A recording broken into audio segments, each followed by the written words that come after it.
తెస్తున్నారు? కట్ల చేప తెస్తున్నాం, పెద్ద కట్ల చేప. కట్లా తెచ్చారంటండి ఫిష్ ముక్కలు కొట్టి తెచ్చారంటే. బతికి ఇక్కడ చెరువులో బతుకుంటాయి కదా, ఫ్రెష్ గా అప్పటికప్పుడు తెచ్చుకుంటారు. మా మామయ్య గారికి అయితే ఇస్తారు, ఇక్కడ ఉత్తనే ఇస్తారు. చాలా మాకు మామూలుగా అయితే కొంటారు ఇక్కడ మా మామయ్య వాళ్ళని. ఇక్కడ చెరువులు ఎక్కువ ఉంటాయి కదండి. చూసారు కదా అంత పెద్ద పెద్ద ముక్కలు, చూస్తా కూడా ఎంత బాగున్నాయి చూసారు కదా.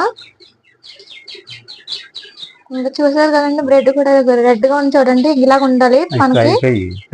ఇంకా ఫ్రై కూడా చేసుకో, ఫ్రైకి అయితే బాగుంటాయి ఇవి. తలకాయ చూస్తారు కదా ఎంత పెద్ద. నాకైతే తలకాయ అంటే చాలా ఇష్టం అండి. మేము తలకాయ నేను తినేది, మా అత్తమ్మ కూడా తలకాయ తింటారు. ఎంత బాగున్నాయి చూడండి. ఇవి మాకు శుభ్రంగా సాల్ట్ వేసేసుకుని కడిగేసుకోవాలి, ఒక 5-6 మాటలు క్లీన్ చేసేసుకోవాలి. ఆల్రెడీ పెంకు ఉంటుంది కదా, పెంకు తీయించేసారు. కళ్ళుప్పు ఉంది కదా, కళ్ళుప్పు కడిగేసుకోవాలండి ఇవి. పసుపు కూడా యాడ్ చేసేసుకోవాలి. పసుపు కూడా వేసుకోవాలి కడుక్కోవడానికి. పసుపు వేయాలమ్మా, చేపలు అంటే నీసు వాసన రాకుండా ఉంటాకంటండి పసుపు వేసుకోవాలంట.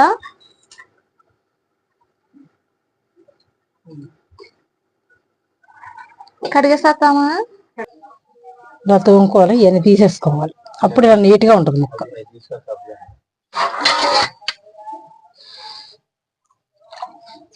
అన్ని ముక్కలు కూడా అలాగే కడిగేసుకోవాలండి, సాల్ట్ వేసుకొని కళ్ళుప్పదిని ఇలా వాటర్ వేసేసి కడిగేసుకోవాలి.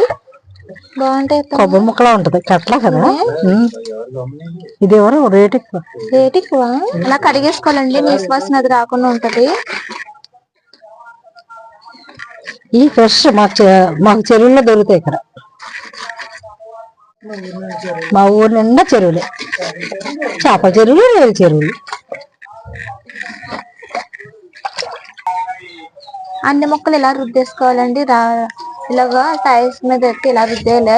టైల్స్ కదా రాయమ్మ, రాయమ్మా, రాయి. ఇది రాయంటండి, చేపలతో రాయి. నాకు అంత ఐడియా ఉండదు, అందుకని టైల్స్ అన్నాను నేను.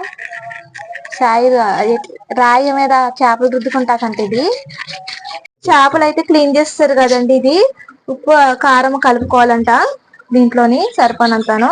ఇది కట్లా చేప అండి, ఇది 2 కేజీల చేప.